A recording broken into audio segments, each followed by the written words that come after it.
আবার আমন্ত্রণ Walton smart fridge business রিপোর্টে। দেশের সিরামিক পণ্যের চাহিদার ৮৫% পূরণ করে স্থানীয় উৎপাদকরা। বছরে এ খাতে বিক্রি হয় ৮,০০০ কোটি টাকার সামগ্রী, আর বিগত এক দশকে প্রবৃদ্ধি ছাড়িয়েছে ১৫০%। রোববার রাজধানীতে সিরামিক এক্সপো নিয়ে আয়োজিত সংবাদ সম্মেলনে এসব জানান এ খাতের ব্যবসায়ীরা। বলেন, গ্যাস সংকট দূরীকরণ ও সম্পর্ক শুল্ক কমালে সিরামিক্সের রপ্তানি $1 বিলিয়ন নেওয়া সম্ভব।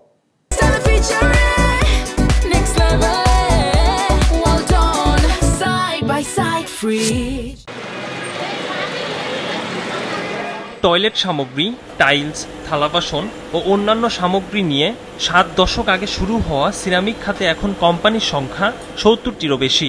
এতে বিনিয়োগ রয়েছে অন্তত ১৩,০০০ কোটি টাকা। সংবাদ সম্মেলনে আয়োজকরা বলেন, গত এক দশকে সিরামিক খাতের প্রবৃদ্ধি ১৫০% ছাড়িয়েছে। দেশে এখন বছরে সিরামিকের বাজার ৮,০০০ কোটি টাকা, যার ৮৫% পূরণ করে স্থানীয় উৎপাদকেরা। বাকি ১৫% পণ্য আমদানি হয়। ৮৫%-এর মতো আমরা চাহিদা পূরণ করতে পারতেছি। বাংলাদেশের চাহিদা যে আছে সেটা আমরা পূরণ করতে পারছি। এখন কাউকে কোনো কিছু ইম্পোর্ট করতে হবে না। এইটা একদম আমদানি বিকল্প শিল্প হিসাবে অলরেডি প্রতিষ্ঠিত হয়ে গিয়েছে। এইটা এখন ভবিষ্যৎ হচ্ছে এক্সপোর্ট করতে হবে, অথবা দেশে আপনি চাহিদা বাড়াতে হবে। দেশে চাহিদা বাড়াতে গেলে আপনাকে সরকারকে যে ট্যাক্সের উপরে, করের উপরে কর নিচ্ছে, সেটা দিকে দৃষ্টি দিতে হবে। সিরামিকে বৈশ্বিক বাজারে শক্ত অবস্থানে চীন ও ভারত, অথচ বাংলাদেশের অবস্থান তলানিতে। বছরে সিরামিক পণ্য রপ্তানি হয় ৫৫০ কোটি টাকা। ব্যবসায়ীরা বলছেন, সিরামিকের কাঁচামাল আমদানিতে ৫ থেকে ২৫% পর্যন্ত শুল্ক দিতে হয়, যা অত্যন্ত বেশি। গ্যাস সংকট দূর ও সম্পূরক শুল্ক কমালে এ খাতে রপ্তানি $1 বিলিয়ন নেওয়া সম্ভব বলছেন তারা।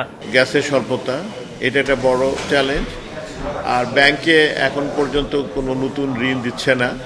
সমগ্রভাবে বাংলাদেশের অর্থনীতি গতি স্লো হয়ে গিয়েছে।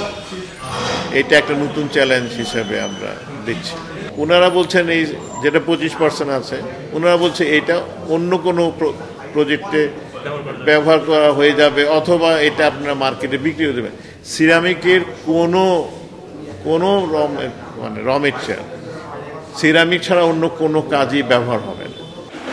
দেশের সিরামিক কারখানাগুলোতে সরাসরি কাজ করে ৬০,০০০ মানুষ। আগামী ২৭ থেকে ৩০ ডিসেম্বর বসুন্ধরা ইন্টারন্যাশনাল কনভেনশন সিটিতে হবে ceramic expo. Ikramul Islam Khan, business report, মাছরাঙা টেলিভিশন।